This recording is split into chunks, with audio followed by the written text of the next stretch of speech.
Good day. In the aftermath of World War I, Germany was made to pay reparations. That was also the period of the great economic depression that went around the world, and the German economy was in a bad state. This created a lot of resentment in Germany, and this resentment fed the rhetoric of some politicians, one particularly, who was leading the Nazi party then. His name was Adolf Hitler. He used a rhetoric that blamed some segments for what was going on. He blamed the Jews and he blamed the communists. He blamed everybody for the woes that befell Germany. And in doing that, he ultimately created a lot of anti-Semitism. He was feeding off anti-Semitism that was already existing in the whole of Europe at that time, but particularly in Germany. He connected himself with that rhetoric of anti-Semitism, and ultimately, due to a number of circumstances, he somehow found his way to being the Chancellor of Germany in 1933, and by 1939, 37 to 39, he had plunged the world into war. He rejuvenated the German economy, and he rejuvenated the German army, and on that basis, he could plunge the war into a Second World War. We are at the precipice of changing times. That politician who used this rhetoric against the Jews and used this rhetoric against the communists, mainly the Russians then, was called Adolf Hitler. Now we have another German whose rhetoric is very strong, resembling the rhetoric then of German Adolf Hitler. And this time his rhetoric is feeding off severe Russophobia that pervades the whole of the Western world now, but particularly in Europe and also in America. So this particular German chancellor now is called Friedrich Merz. His rhetoric is strong, and his rhetoric is one that has made the Russian people, to look at, for the first time in 39 years, to say that their biggest enemy and the biggest purveyor of hatred towards them now is Germany. That man's name is Friedrich Merz. Today, Friedrich Merz made some statement again that ultimately means that he continues to ratchet up his rhetoric against the Russians and ultimately may lead this world to another world war. Today in Paris, a co-traveler in this journey of finding a way to fight a war with the Russians, Emmanuel Macron, held a meeting in the Elysee Palace. And this meeting was for a coalition of the willing who have said that they support Ukraine already, but that they are ready to put boots on the ground in any time that there's ceasefire in the Ukraine-Russia war. As far as the Russians are concerned, these people are all in NATO and they have said no to it, but the coalition of the willing and insisting that they will put boots on the ground, and it's not for the Russians to say anything about it. We are watching the slow motion into a third world war that is unfolding in Europe, a continent that has been, through hatred, giving us 2 world wars already. They are on the verge of giving us a third world war. Good day and welcome to my channel, A Bimo Amungo's Perspective on Global Affairs. If you're new to this channel, please subscribe. If you have any comments regarding the opinions I express in this video, please put them in the comment section. Do well to like and share. Today, there was a big gathering of European leaders in France. This gathering was one where the leaders of France met with Zelensky and met with a lot of people who form the coalition of the willing. The coalition of the willing is a loose body of countries who have agreed or say that they will send troops to support Ukraine. Already they are willing to continue to support Ukraine in the war. They give Ukraine a lot of arms, but they also want to place boots on ground. They continue to say they want to place boots on ground. The nature of warfare these days and the threat that the Russians continue to make means that they are very wary about putting boots on the ground without the accent of the Russians. But the coalition of the willing is continuing with its drive to make sure that they put pressure on the Russians to accept, one, a ceasefire, and then two, to accept the fact that they are going to have their own troops on the ground in Ukraine, whether the Russians like it or not. In fact, after the meeting was one where Zelensky met with, you will call that, you can say that Zelensky too is showing off to the world that he too has friends. We just saw a situation where President Putin just went to the Shanghai Cooperation Organization meeting, and there he showed us his friends. He showed all the countries that attended first the Shanghai Cooperation meeting, particularly the meeting he had with India, the bilateral he had also with China, and all the other bilaterals he even had with Turkey and all the countries that attended the SCO meetings. Then ultimately he was part of the celebration of Chinese victory there, and he now met with Kim Jong-un and had a bilateral with him. So over the past week that just passed, we saw that Putin showed us all the friends he had. Now it is the turn of the Europeans to show that they are in solidarity with Zelensky, and not just that they're in solidarity with him, they are ready to help the Ukrainian people achieve outcomes and milestones that will benefit them. This is Ursula von der Leyen talking about the meeting. What is at stake is the future and security of our entire continent. So today there was resolve, but also concrete delivery. Leaders endorsed the work of their chiefs of defense and defense ministers. We will be relentless in our efforts to keep Ukraine strong, Europe safe, and achieve peace. The first and strongest line of security guarantees are strong Ukrainian armed forces with no restrictions.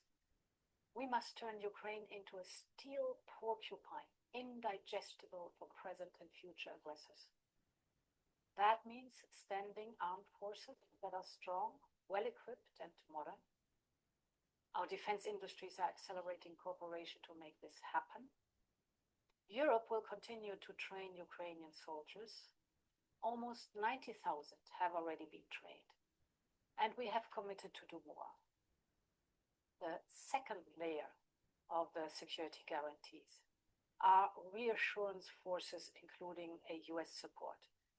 Today, 26 countries committed to such a reassurance force, the context of a ceasefire or a peace agreement. 26 countries willing to deploy force on the ground, in the air, or at sea. This should help secure lasting peace and deter future aggression. The third security guarantee is So this is what she is hoping for. She is going ahead and saying that 26 countries have signed up and 26 countries are going to give security guarantees to Ukraine.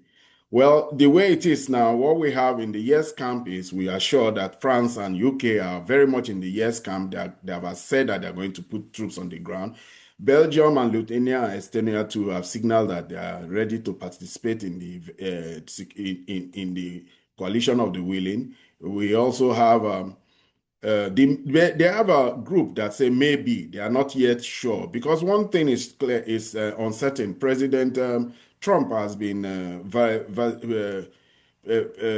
undecided about it. He hasn't been specific. He hasn't told them that he's going to be part of it and give them the backstop that they need. So because they're not sure of America's participation, Latvia and Sweden are saying that maybe they border Russia and they will bear the full brunt of Russia anger in case the Americans are not there with them.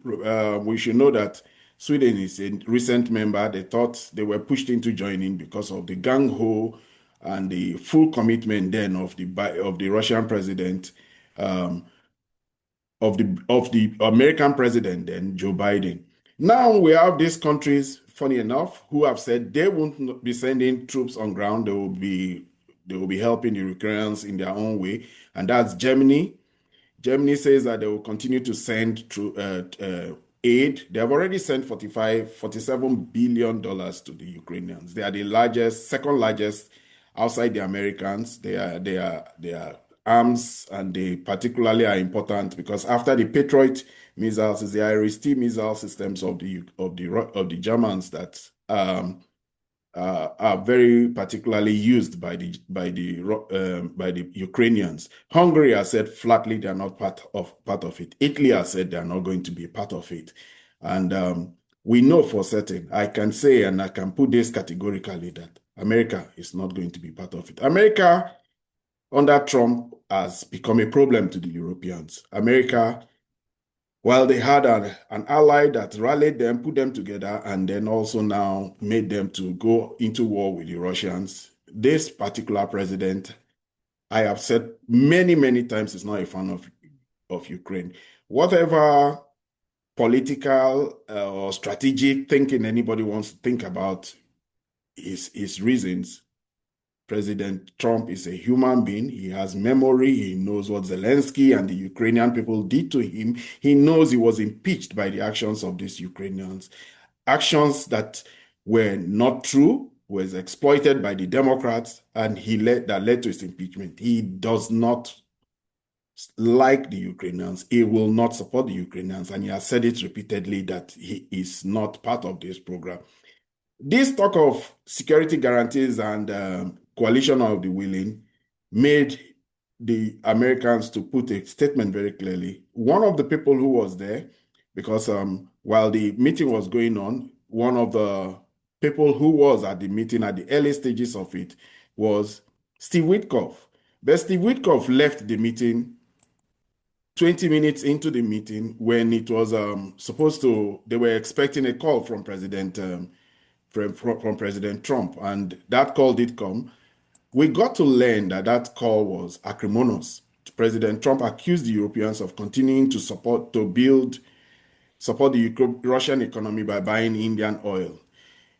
And because of that, he used that to not only state that he was not happy with them, he used that as an exit. He wasn't committed, didn't commit himself to their enterprise.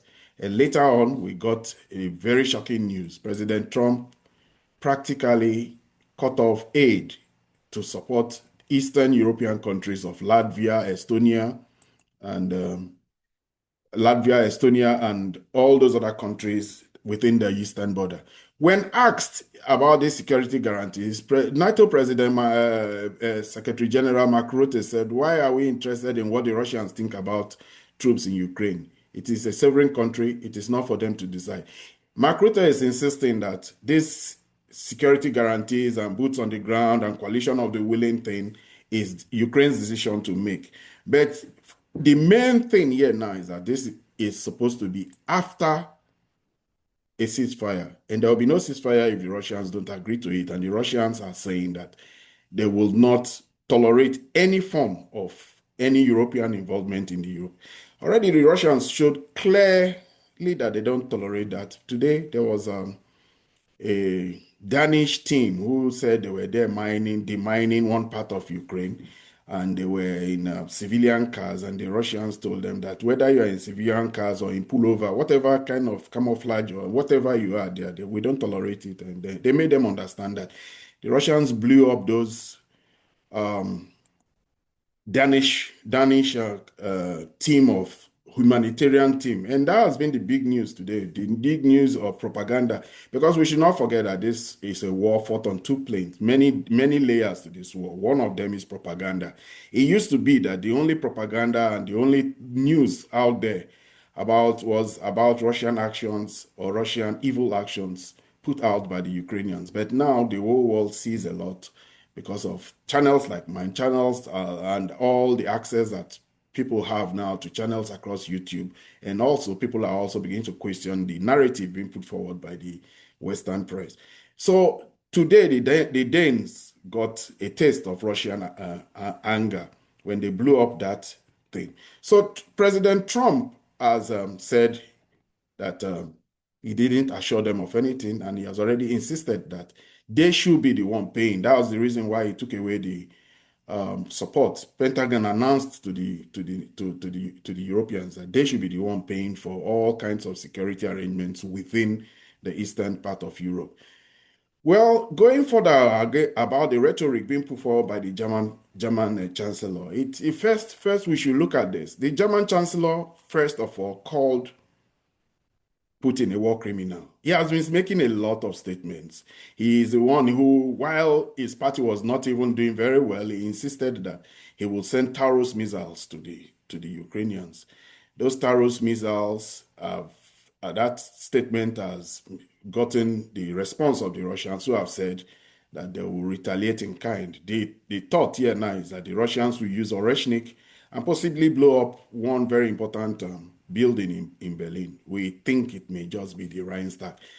That will send a serious message, and it will trigger, as they've been looking for, probably to trigger that World War III that they are wanting to. So he did call the Russian president a war criminal, and today he also said that it is very important that the Russian economy is exhausted. He wants economic exhaustion of the Russian economy, of the Russian state. He would be coming late to that party. There are already 18 rounds of sanctions, 22,000 items of sanctions that the Russians have withstood since 2014, and putting another form of sanctions again with another. He's talking about economic exhaustion at a time that the German economy is in a bad state, very bad state. We already know of the industrial output that is going down. It may be that they are cooking up the books now. They say there will be 0.9% growth in Germany. We don't know where that growth is going to come from. Their industrial capacity is being hollowed out. They can't get power at a good time. Industrial capacity is reducing. Companies like Volkswagen are laying off, and so many companies are leaving Germany. It's not good, and we all know this is why he's moving towards trying to increase German borrowing. He has found a way to move Germany into borrowing more, remove the ceiling, the debt ceiling from Germany, because the German economy is powerless. The economies of the three big giants of economic big economies in Europe are powerless now. That of Britain has 5.5% bond for 30-year bond yield. That is is the highest. Germany is 3.5 now, also the highest highest in generations. The economy is in a bad place, and this is a time he is calling for economic exhaustion of the Russians. The economy of Russia is growing. It grew so fast, but it is cooling now, and the projection is that it will grow by 1.5%.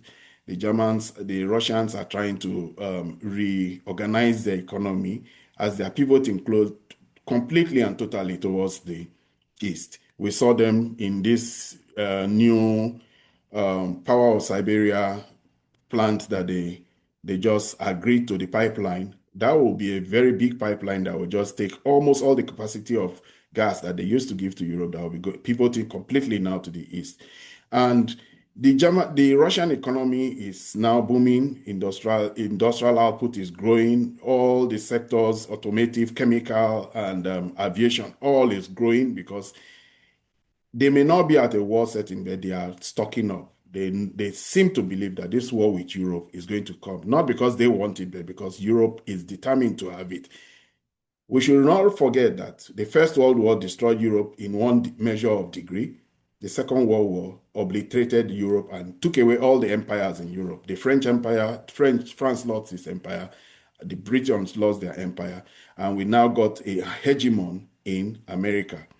Then the only counterbalance to the power of America was the Soviets. The Soviets, being communists, energized the whole of America because they are private capitalists, and they felt that communism will deprive them and denude them of all their individual rights and individual wealth. And that was the force, that was the motivation that made the Americans to say that communism was bad. And the They went quickly. They didn't talk about reparations for Germany. Rather, they talked about the Marshall Plan. They rebuilt Germany so that Germany could grow, and all the countries that had been devastated could grow and stand as a bulwark against the onslaught of the Soviets then. And that was why we now fell into the Cold War. Now we have a German chancellor who is saying a lot of things. He says we must ensure that Russia is no longer able to maintain its war economy. In this context, I'm talking about economic exhaustion, which we must help bring about, for example, through tariffs on those who still trade diligently with Russia. The German chancellor may not know that without the help of China, the Russian economy will be completely dead. The kind of sales and the fact that companies like BASF, Volkswagen, Audi, and all those other companies that give Germany a lot of tax returns are still functioning is the fact that they are trading in China, they are doing well in China, they are selling in China. The Chinese economy, I guess, is what is trying to aim at, that secondary sanctions should be put on China. It's not going to happen. The Chinese have complete and total leverage over the Europeans. They have nothing. Those days when Europe formed a coalition of the eight and put down the Boxer Revolution in 1901, it's over. Those days are over. This China that is out there is the one that is flooding Europe, flooding Germany now with BYD cars, and Mercedes can't even respond. This is the Germany that Elon Musk goes into the Brandesburg, builds a plant there, and they can't do anything about it. It's superior technology to what the Germans have on offer. Without China, a lot of German companies will be dead. The big ones have all fled to China and America. The small ones are wallowing in self-pity and expenses that they can't cope. The German economy is in a bad place. Merz must be told that he has no leverage. But Merz is not ending there. He says, because of all these things he's saying, today the Foreign Intelligence Service of Russia made out a statement where they said that the Merz is driven by a desire for maniacal revenge against Russia. Because we should not forget that the Germans were comprehensively defeated. They won, they killed a lot of Russians, but they were defeated in the Eastern Front. And that defeat, that gutting out, as Winston Churchill said, the gutting out of the Germans by the Russians, by the Soviets, was the reason why why the Allied troops won that war. They devastated them, and it was just when they were at Berlin, and that's how they kept Berlin divided for two generations. Berlin was divided into two parts. And that was the kind of defeat they felt makes a lot of Germans continue to want that. The Russian intelligence says that it is because of this desire for revenge, because they also pointed out that the desire for revenge grew in him from childhood and morphed into an overwhelming passion after the launch of his political career. They claim that Merz's his family has a history of having served in the Nazi army, and that defeat weighs heavily on them. In fact, quite a lot of the countries, people who are now pushing for anti-Russian rhetoric, were part of the Soviet Union, particularly Kaja Kallas, who is now foreign minister in the EU. She is also a part of the Soviet Union. I think either a grandmother, so served time in one of the gulags in the Soviet Union. They have bad history with the Soviet Union. We should not forget that Ursula von der Leyen is also German, defense minister of Germany. And this drive, this coordination, this intent, this desire to destroy and defeat Germany is not explicable. We can't explain it other than the fact that this hatred comes from a deeper place. That hatred was the hatred that was in Biden. President Chancellor Merz has fully taken over the mantle from Biden in his rhetoric. When they asked Putin how to respond to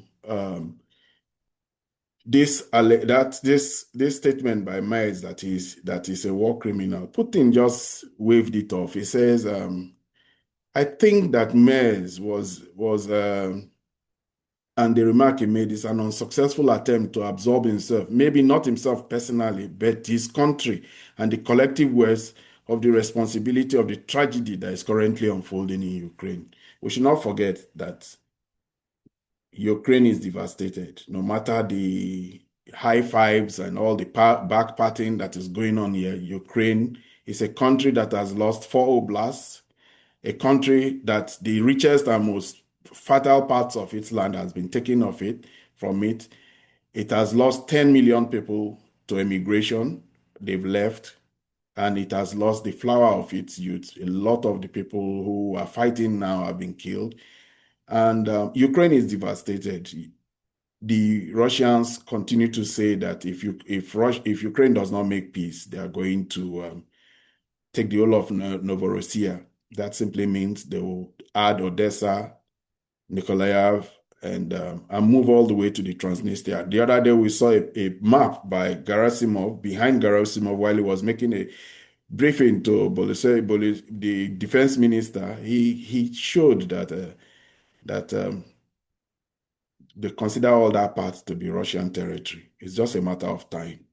And President Putin, I mean, when he was asked about what was going to happen, he asked in a press statement he made that how is the negotiation going? He said, well, either the Ukrainians accept the terms or they will achieve their terms. All of it, he said, all of it militarily. So we are at this situation now where we are seeing the Americans step off. Donald Trump uses every single means to make the Europeans aware that it's not part of this war anymore. Now the Europeans are stepping up. Denmark is stepping up. All the countries. There was a lot of countries who took part in this coalition of the willing today. The meeting, they took part by video call. And one of them, interestingly, is Austria, another lady.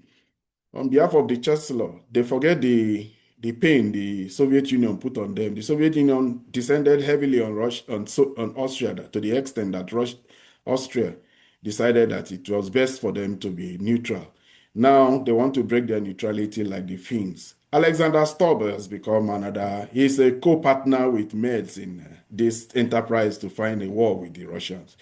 But a war with the Russians definitely is not going to be one where there will be troops. It won't come to that. There will be Oreshnik, there will be Iskander, there will be Zekon, there will be KH-101, there will be missiles raining down. That's what the Russians are doing now. They are just building up their missile system. But even when it comes to ground troops, the Europeans should look at the friends and allies who are committed to supporting the Russians. We have not heard anything from the Chinese, but it will not be beyond the Chinese to throw some of their people into the war because the Chinese also know that an European victory simply means that they are going to come after them some other day. And if this war starts to turn, maybe, and it wants to remain conventional, one that will not tempt the Russians into using tactical nuclear weapons, it may just be that the Chinese already, they have the promise of the North Koreans that they will be part of it. So it's not like the Russians don't have friends. The Russians do have friends. Of course, we know the Iranians, but the Iranians have one eye on what Israel is possibly plotting and planning. But we know that the Russians don't lack the ability to mobilize people. During World War I and World War II, the countries that were involved in those wars were countries that could mobilize people from their empires. Britain mobilized over 2-3 million Indians.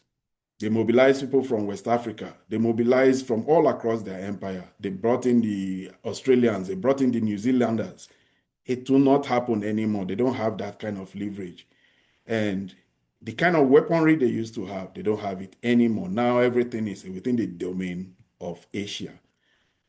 First the Russians and then the Chinese. The Chinese made a display of some of the weaponry they will bring to the contest if anything like that happens. Already we know. So if this war is going to remain conventional, the Chinese may just have to be the ones who will make it remain conventional. The Europeans are moving towards complete and total self-destruction. That is my own reasoning. That's my own take on it. This is where I end my video for today. If you are new to my channel, please subscribe. If you have any opinions about the the points I just raised here, please put them in the comment section. Do well to like and share. Until I see you in my next video, you have a good day.